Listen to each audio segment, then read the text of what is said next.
Thank you for joining me on our Blue Sofa today. Thanks for having me. Russia has great interest in influencing Estonian society. What strategies are in place to counter that threat? So first of all, let me make it absolutely clear. Russia is not just undermining Estonian society, but undermining European and Western society in general. I think it's even fair to argue that we as Estonia are a fairly small prize for them on their list of prizes. We're a small country, whereas Germany, for instance, is much bigger, obviously the United States even bigger.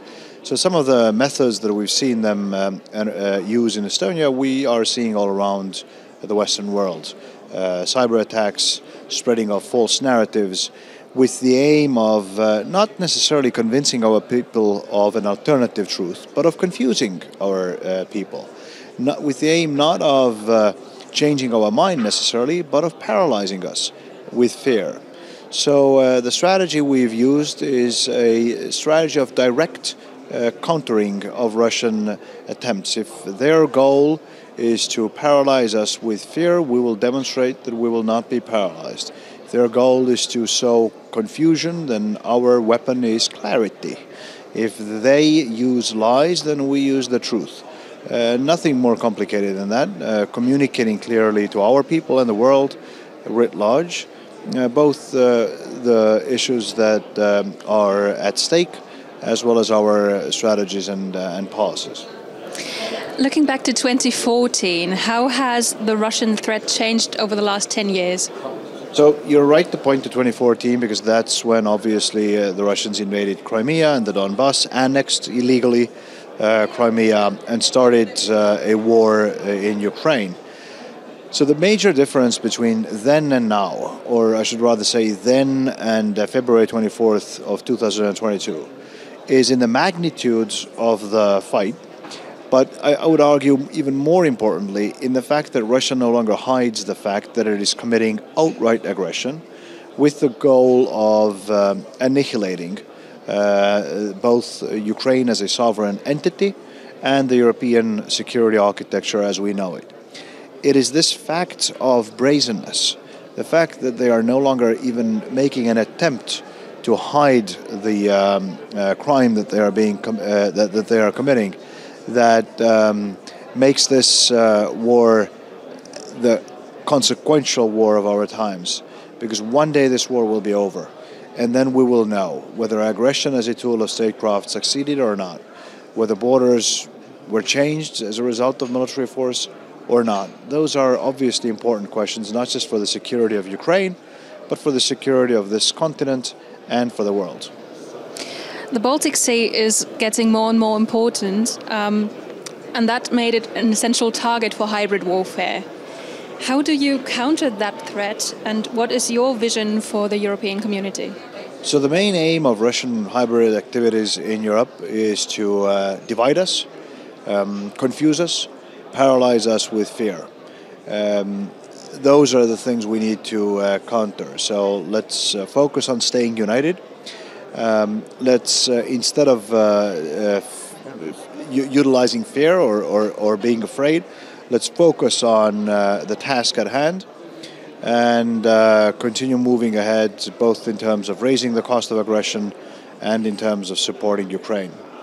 The worst thing for us to do is to be to follow what the Russians want us to follow. So we believe that it is important that we publicly discuss everything that the Russians are doing, and that we publicly attribute the crimes that they commit to them, and that we demonstrate that their hopes of dividing us are futile. That we take an attack, a hybrid attack in Estonia as seriously as we would take a hybrid attack against Germany, or the Czech Republic, or the United Kingdom, all of us having the same sort of a united, coherent response to these enormously dangerous games that the Russians are playing. So the entire world watched the US presidential election. How do you evaluate the outcome and the meaning for Ukraine? You're right, the world watched the American elections, and the world has been watching American politics. So for the world, the fact that Donald Trump received more than 70 million votes is not a surprise. It was always going to be a fairly close election. This election now has resulted in a clear victory for former President, now President-elect Donald Trump. We've already had 4 years of President Trump in the White House, so we have a little bit of experience of working with him. It is important to remember that none of the fundamentals that guide our foreign policy have changed. Putin is still waging a war of aggression in Europe. He hasn't changed his goals. We are still interested in peace as soon as possible, and peace that will be just and lasting. For that, we still need the transatlantic alliance to function. And for the transatlantic alliance to function, we need Europe to spend more in defense, stand on its own 2 feet, and behave on the world stage as a confident player. So that's what we need to do. Paradoxically, the things we would have to do if the Americans were to focus elsewhere are the very same things we as Europeans need to do to keep the Americans engaged in Europe. And those are the things I just mentioned. Spend on defense, make sure people understand that we are contributors to our shared security and not just consumers of it. I think Europe has been waking up. I think Europe has become more geopolitical than we were a few years ago.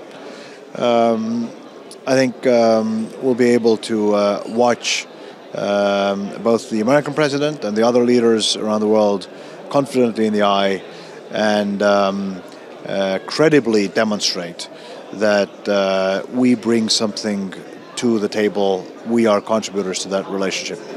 And then I think things are going to be okay. Thank you for your time. Thanks for having me.